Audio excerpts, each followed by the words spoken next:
Hello students, तो चलिए शुरू करते हैं हमारा आज का वीडियो कॉमर्स के उसी टॉपिक को हम आगे कंटिन्यू करेंगे, मतलब चैप्टर को आगे कंटिन्यू करेंगे। हमने शेयर्स में इक्विटी शेयर्स पढ़ लिया, प्रेफरेंस शेयर्स पढ़ लिया, अब हम डिबेंचर्स पे आते हैं। What are debentures? तो आज हम समझेंगे डिबेंचर्स क्या होते हैं, कितने टाइप्स के होते हैं, क्या उनके फायदे हैं और क्या उनके नुकसान है। आज के वीडियो में हम ये सारी चीजें कवर करने वाले हैं। तो अगर आपने मेरे पिछले वीडियो नहीं देखे हैं तो ऊपर लिंक दे रखा है, जाइए वीडियोस देखिए और ये वाला वीडियो देखिए ताकि आपको सारी चीजें इन डिटेल अच्छे से क्लियर हो जाए। तो चलिए शुरू करते हैं। डिबेंचर्स क्या होते हैं? डिबेंचर्स एक तरीके से लोन लेने का एक्नॉलेजमेंट है कि कंपनी ने किसी से लोन लिया है, तो कंपनी एक सर्टिफिकेट इशू करती है और वो इसलिए करती है ताकि जो लोग वो सर्टिफिकेट खरीदेंगे वो उसे कंपनी को पैसा देंगे और कंपनी इससे फंडिंग रेज कराती है। तो डिबेंचर सबसे अच्छा तरीका होता है फंडिंग रेज कराने का, क्योंकि मेन चीज इसमें कंपनी की जो ओनरशिप है वो नहीं जाती है, क्योंकि इक्विटी में ओनरशिप जाती है तो कंपनी की ओनरशिप नहीं जाती है। तो debenture is the best method funding raise कराने के लिए। तो चलिए शुरू करते हैं, ज्यादा समय बर्बाद नहीं करते हैं और सारी चीजें अच्छे से इन डिटेल रिटर्न करके समझते हैं। आ जाइए। तो स्टूडेंट्स देखिए डिबेंचर्स क्या होते हैं।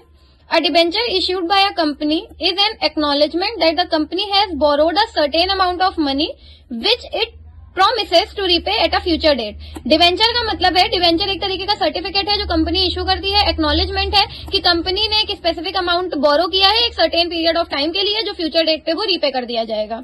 जो डिबेंचर होल्डर्स होते हैं उनको कंपनी का क्रेडिटर्स बोला जाता है। ये होते हैं डिबेंचर्स। अब हम देखते हैं किस किस टाइप के डिबेंचर्स होते हैं। First is registered debentures. तो रजिस्टर्ड डिबेंचर्स क्या होते हैं? वो डिबेंचर्स जिनके लिए प्रॉपर पेपर वर्क होता है और उनको रजिस्टर कर लिया जाता है कंपनी में, वो रजिस्टर्ड डिबेंचर्स होते हैं।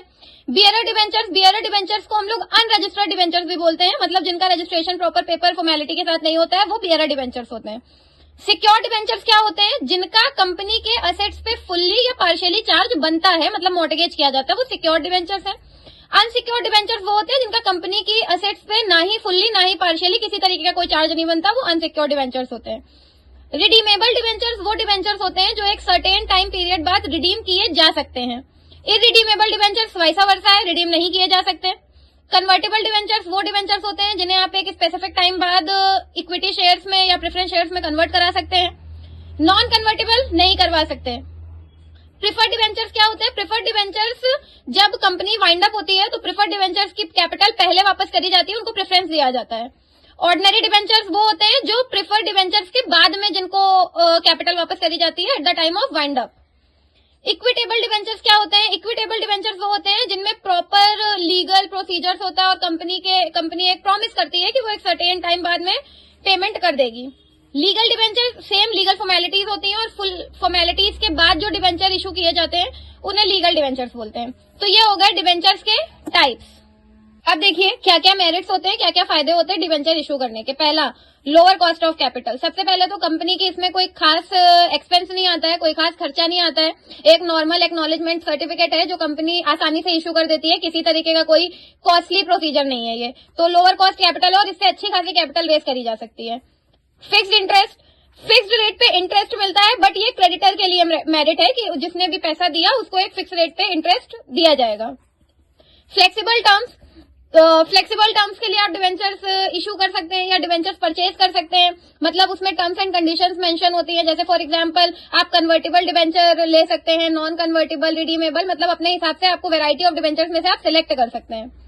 रेगुलर इनकम, डिबेंचर से एक रेगुलर इनकम, क्योंकि फिक्स इंटरेस्ट मिलना ही मिलना है मंथली, जब तक प्रिंसिपल अमाउंट पूरा रीपे नहीं हो जाता, तो वो एक आपकी रेगुलर इनकम सेट हो जाती है जो आपको हर मंथ एक स्पेसिफिक डेट को दी जाती है।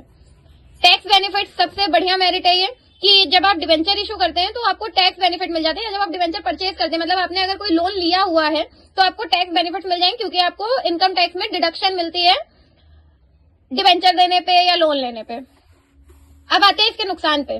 पहला है फिक्स्ड ऑब्लिगेशन।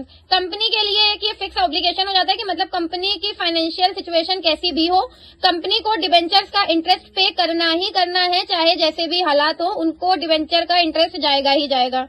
इंक्रीज डेट, एक जब भी कंपनी को फंडिंग रेज करने की जरूरत होती है, कंपनी डिबेंचर इशू कर देती है, तो क्या होता है कंपनी के ऊपर डेट का जो बर्डन है वो डे बाय डे बढ़ता जाता है, कमी नहीं हो पाता।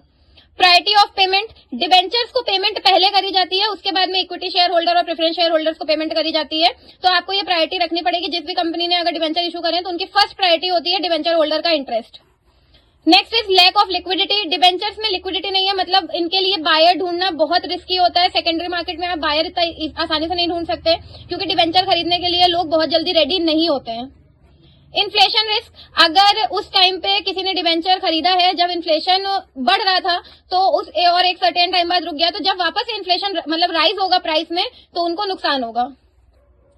इंटरेस्ट एक्सपेंस, ये एक तरीके का मंथली खर्चा है जो भी डिबेंचर इशू करता है उसको करना ही पड़ेगा। आप उससे हटा नहीं सकते, कहीं कुछ नहीं कर सकते, क्योंकि वो एक इंटरेस्ट आपका एक्सपेंस बन जाएगा। जैसे ये था फिक्स्ड ऑब्लिगेशन, तो ये सेम ही पॉइंट है इंटरेस्ट एक्सपेंस की, मतलब वो एक्सपेंस करना ही पड़ेगा, चाहे आप कितना भी, मतलब आपको क्योंकि प्रायोरिटी रखनी है, पेमेंट पहले देनी है, तो उनको पेमेंट पहले देने की वजह से ही आपको उनका इंटरेस्ट जो है वो आपके लिए एक खर्चा बन जाता है, जिसके लिए आप डिनाई नहीं कर सकते, आपको पे करना ही पड़ेगा।